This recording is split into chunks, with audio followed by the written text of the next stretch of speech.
Thursday, March 26, I'm talking to Charlie Angus, NDP culture critic and MP for Timmins James Bay, about the crisis in Canadian broadcasting. How long has this crisis been going on, Charlie?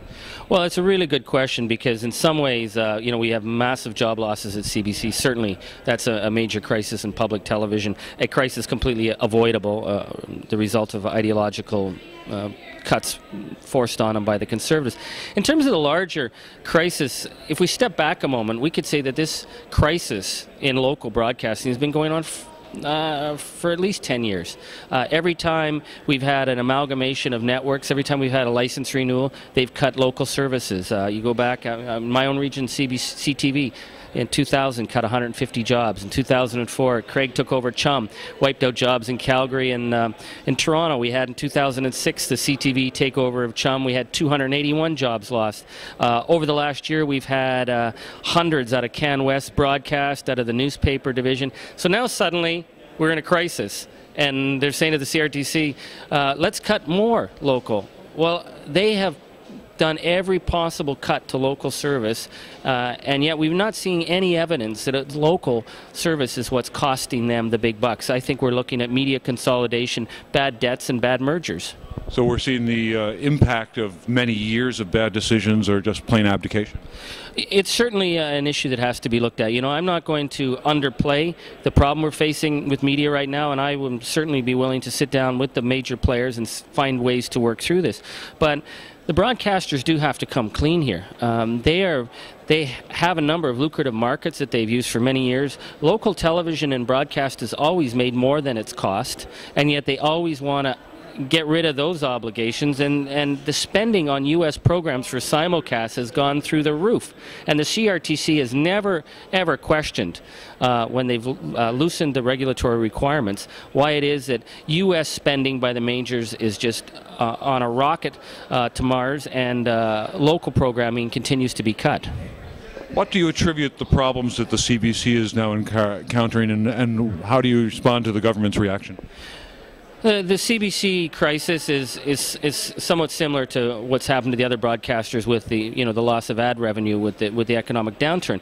The response should have been very much the way, if CBC was a private broadcaster, they would have gone to a bank and they would have gotten bank loan bridge financing. That was the model. They weren't asking this government for handouts. They weren't asking for taxpayers' money.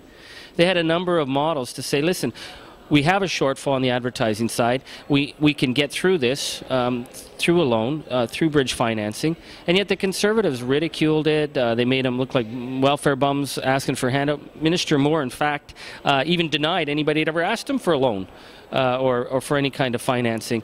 And now we're seeing massive cuts. We had 260 jobs out of Montreal alone. In my region in Northern Ontario, half the CBC Sudbury gone, half Thunder Bay gone, massive regions cut, Windsor, major impacts. You can't look at these cuts in any other way than an irresponsible government that is ideologically opposed to the public broadcaster and not in tune with the needs of local broadcasting in a time of economic uncertainty.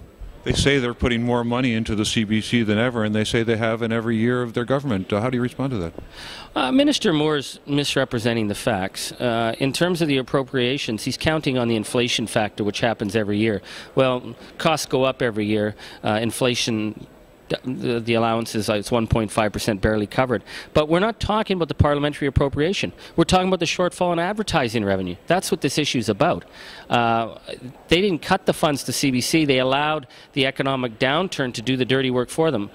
Basically, I don't think in a minority situation they had the guts to come in and say, what we really want to do is kick CBC in the teeth. So they allowed the advertising drop to happen, and they refused to work on a plan for bridge financing. So it doesn't really matter that they made the appropriations the same. There's still a $200 million hole in the side of the good ship CBC.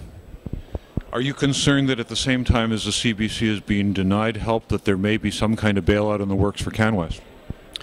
We have to really watch how any kind of government support for the private broadcasters will proceed at this time.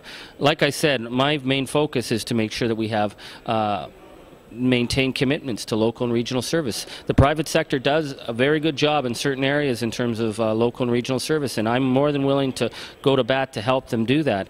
But I'd be very wary about asking the taxpayer to bail out, say in this situation of Can West, bad corporate decisions that have left them massively over-leveraged. That's not something the taxpayer should be interested in at all. What we should be interested in is how do we make a station like CHCH, Hamilton, and a great local network, how do we make that viable and ensure that it gets on its feet outside of if it's being spun off by Can West? Do you have a sense of what the answers may be to make these local stations viable?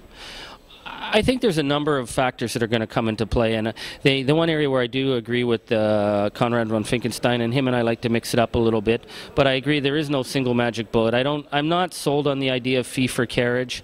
I haven't seen any commitment from any of the broadcasters that any fee for carriage that would be passed on to the taxpayer would actually even go to cover off local. I think we need to look at how the satellites are distributing signals for local A channels to make sure that people have access to it so that advertisers can so that local stations can make the most of advertisers. There may be some tax incentives we could look at, but it has to be focused on ensuring that this is going to help local and regional, not just help the bottom line of companies that are interested in buying more American programming for the simulcast wars. Thank you very much, Charlie Angus. Thank you very much.